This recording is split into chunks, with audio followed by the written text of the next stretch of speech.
You rewrote the same message 4 times last night, just so it would land right. There's something you actually want to try, and you keep not doing it, because you might be bad at it where people can see. Somewhere, without ever deciding to, you started treating your whole life like it was being graded. I want to tell you about the oldest cure anyone ever found for that exact feeling. It was a real job, for hundreds of years, and the person who did it wore bells on his hat. Every royal court kept one, a fool, a jester. One person whose whole purpose was to take nothing seriously, sitting a few feet from the most powerful people alive. Which is strange when you stop and think about it. Why would the king want that in the room? Here's the part the fairy tales leave out. The fool wasn't there to be laughed at. He was the only person in the entire kingdom allowed to tell the king the truth. Sit with how strange that is. The one who mattered least was the one who mattered most. Everyone else around a throne wants something. They flatter, they agree, they soften the bad news until it melts into nothing. So the king slowly stops hearing anything true. The fool was the one exception. He had a strange kind of protection nobody else had. He could mock the king right to his face and walk away alive as long as he buried it inside a joke. There's a story about a Chinese jester named Twisty Pole. The emperor wanted to paint the entire Great Wall, a job that would have worked thousands of people to death. The jester didn't argue. He just said, "Wonderful idea. So where do we find a drying room big enough?" And the emperor let it go. Now here's why I'm telling you this. You are also a king. You run a small court inside your own head, and it's packed with the same yes men, the thoughts whose only job is to guard your image of yourself. And a long time ago, quietly, you fired your fool. And these days, the court is bigger than it's ever been. You carry it in your pocket. Every post is a small announcement, every photo a little managed. You've got an audience now, real or imagined, always checking whether you've got it together. No wonder the seriousness never fully switches off. No wonder the fool starts to feel dangerous. So what happens to a person who bricks that voice up completely? Carl Jung had an answer. He noticed this same figure turns up in almost every culture on Earth. The trickster, the clown, the fool. He didn't think that was an accident. He thought the fool lives inside all of us, and it wakes up for a reason. It shows up when a person has gotten too stiff, too certain, too polished. When you build a self that always has to be right, always competent, always impressive, the buried part starts pushing back. Jung had a name for this. He called it compensation.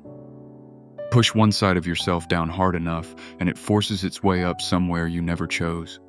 It's the joke that leaps out at the worst possible moment. The sudden urge to blow up the thing you spent years being careful about. The part of you that's quietly, completely tired of holding the performance together. That's not you breaking. That's the exiled fool knocking on the door, reminding you that you buried something you actually needed. Because here's what the fool has that the king never will. He has nothing to protect. No crown, no reputation, no image to defend. And that turns out to be a strange kind of power. He can ask the stupid question out loud. He can be wrong in front of everyone and just shrug. He can say the 3 words that quietly terrify important people. I don't know. 500 years ago, a scholar named Erasmus wrote a whole book about this, and he landed on something uncomfortable.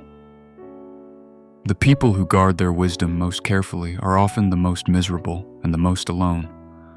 The fool who gave up looking clever is somehow freer, lighter, closer to everyone around him. And notice what the fool is really made of. Play. Doing a thing for no reason except the feel of it.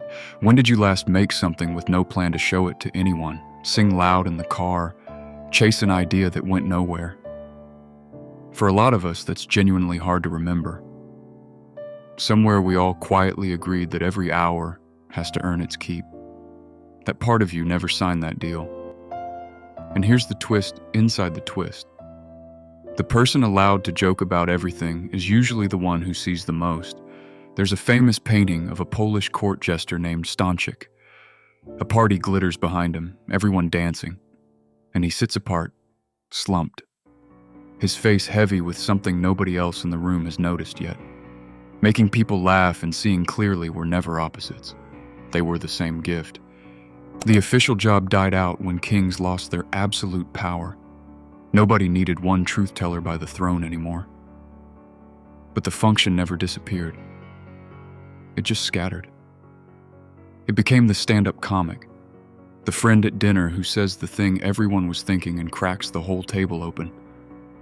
Think about who you actually trust. It's rarely the people who agree with you. It's the ones who won't let you take yourself too seriously. Watch a 5-year-old for 10 minutes. They sing loud and badly. They dance with nobody watching. They ask questions so honest they stop the room. No shame anywhere in it. Then slowly, we teach it out of them. We call it growing up. But part of what we're really teaching is fear. Be careful. Don't stand out. Don't look stupid. Which brings me to the oldest picture we have of the fool, and it might be the most important part of all this. In a tarot deck, the fool is card number 0. Not 1. 0. 0 means nothing. Empty, no rank, no track record. But 0 is also the only number that still holds every possibility. Nothing's been decided yet. The old card shows him about to step straight off the edge of a cliff, looking up at the sky instead of down at the drop. People read that as stupidity. It isn't. It's the willingness to take the first step before you can see the ground. Not because he's blind to the fall, because he trusts that stepping is the only way anything begins. Think about anything real you've ever done. The first time you were bad at it. Clumsy. A little embarrassing. Every new language, every first day at a job, every first hello to someone you'd end up loving. All of it started with one moment of being a total beginner, willing to look foolish. That's not a phase you pass through on the way to the good part. That is the door. There's no other one. And this is the thing we get backwards. We think growing up means retiring the fool, getting serious. But a lot of what we call being serious is just fear wearing a nicer outfit. So here's the small dare I'll leave you with. This week, do one thing badly on purpose where someone can actually see. Sing the wrong note. Ask the obvious question in the meeting. Start the hobby you'd be embarrassed to be a beginner at and let someone watch. Not to get good at it, just to feel that the sky doesn't fall when you drop the performance for a second. That part of you was there long before the fear ever showed up. It never learned to pretend, and it never learned to perform. And it was never really the clown you got embarrassed by. It was the one voice in your whole court that would still tell you the truth. You fired the wrong one.